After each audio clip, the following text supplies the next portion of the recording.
Kaixo, gaur Clipchamp bideoak editatzeko aplikazioa azalduko dugu. Bilatzailean Clipchamp jartzen badugu, hasi saioa, eta hemen Microsoftekin, Googleekin edo erabiltzaile batekin, helbide elektroniko batekin. Irakasle.euseko Microsoft kontuarekin ez du uzten.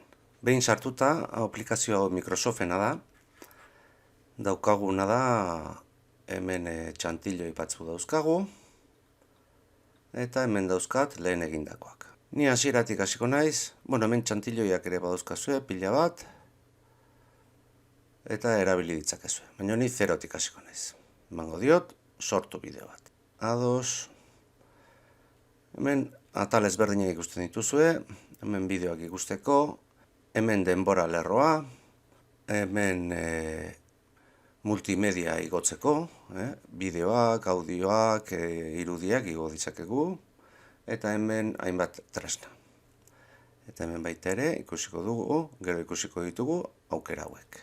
Hemen orain ikusten duguna da pista bat, baino audioarentzako, bideoentzako eta testuentzako ere pista ezberdinak aterako dira gero. Hemen lehenengo aukera daukagu grabatu eta sortu. Hau da bideo tutorialak egiteko. Hemen daukagu aukera ezberdinak, adibidez, pantalla eta kamera. Hau webkamarekin gure irudia eta gero pantailan egiten ari garen guztia grabatzeko. Eta hemen pantalla bakarrik. Baina kasu honetan guk bideoak editatzen ikasi nahi dugu. Beraz, joango naiz, multimedia, eta igo dezazket, fitxategiak igo dezazket, baina irekita daukadanez, egingo dut, arrastratu, hau edo. Audioak ere igo ditzazket.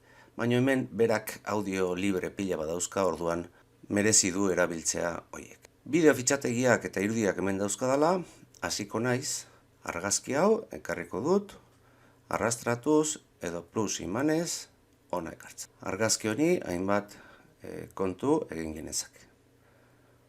Moztu dezaket, nahi dudan bezala.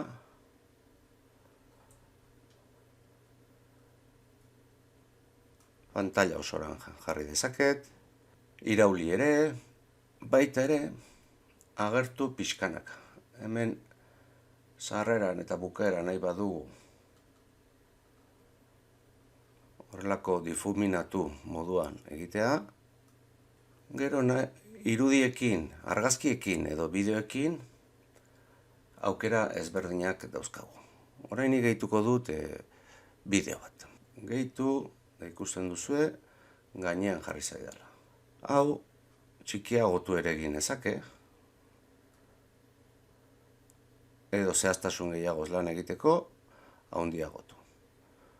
Bideoak ez dira handitzen baizik eta ikusteko modua. Honi, hainbat gauza egin dezaket. Moztu egin dezaket, pantalla txikia ere, baina eskuz ere egin dezake hau.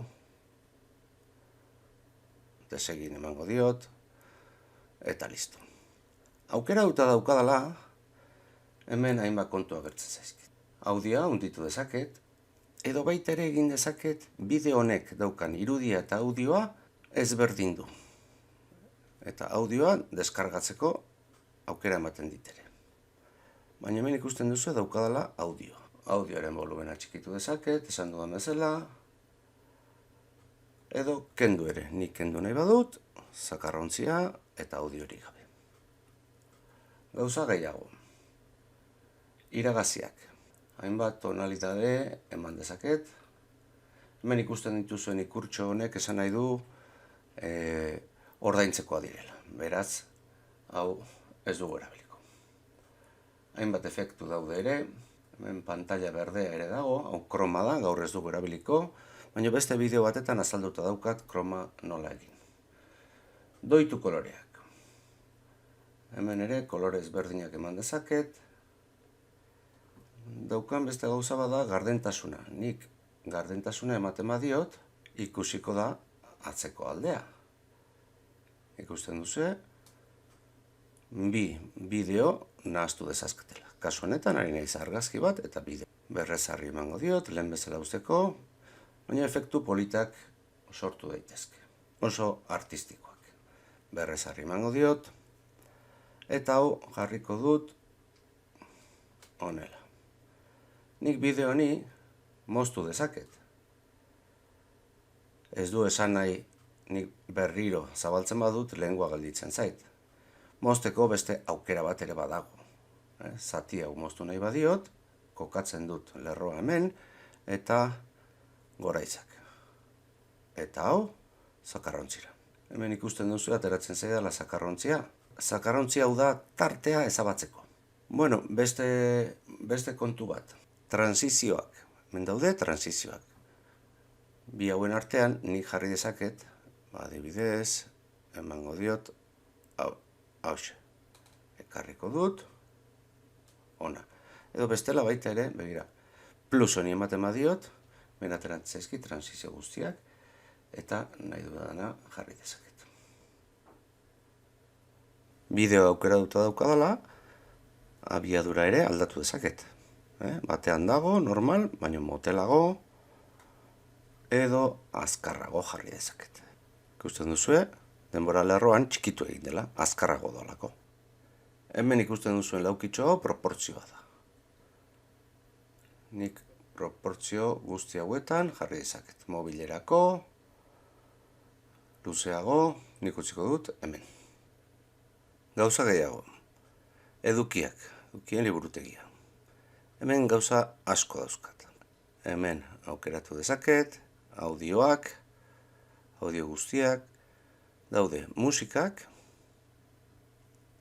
musika librea dira udanak,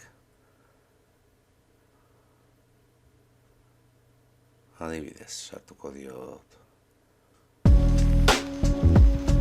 hauzi sartuko diot,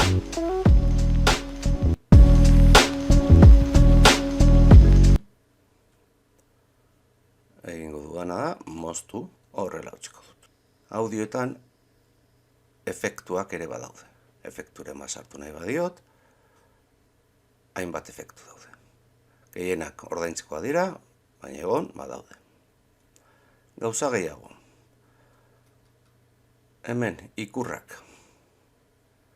Edo zein momentutan sartu nahi badiot ikur bat, hainbat gesti dauzkat, adibidez. Hauxe sartuko diot. Berriro txikituko dut. Txiki xamarra gelditzen ari zait, sartuko diot beste multimedia bat.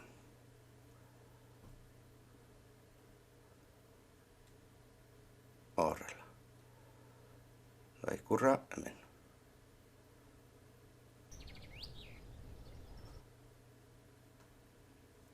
Dauzkazue ikur pila bat. Garraituko dugu, kenduko ditut iragaziak, berriro danak. Bideoentzako efektuak daude ere, pegatina moduan, atzeko planoak. Markoak ere badaude, irudiak, atzeko planoetan ematen badiot, nahi dudan kolore jarri dezaket, adibidez pentsa nahi duela, azalean, hemen fondo bat jarri, eta nahi duan kolore aukeratu dezaket.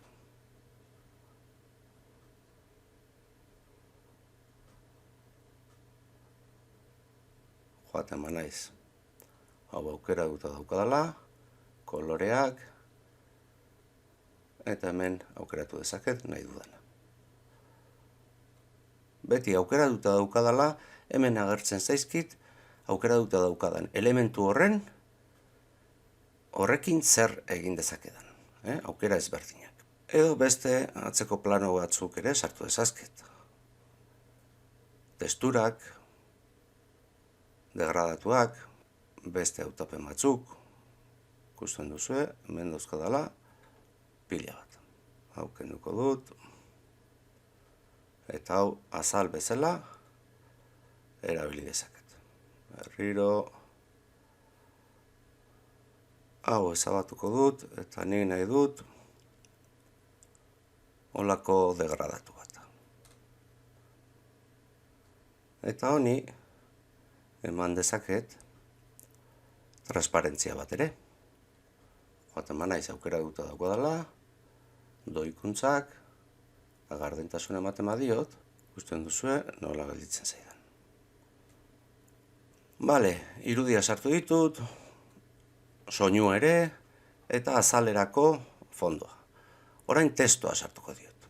Testo mota asko daude, mugimentua dauzkate, nik hauxe sartuko diot.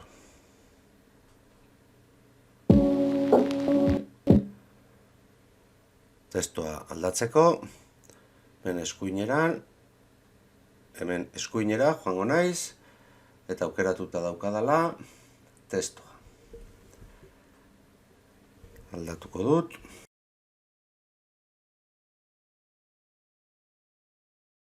Hemen testu mota ezberdinak, letra mota ezberdinak, testuaren kolorea, baitere marrarena, aldatu dezazket.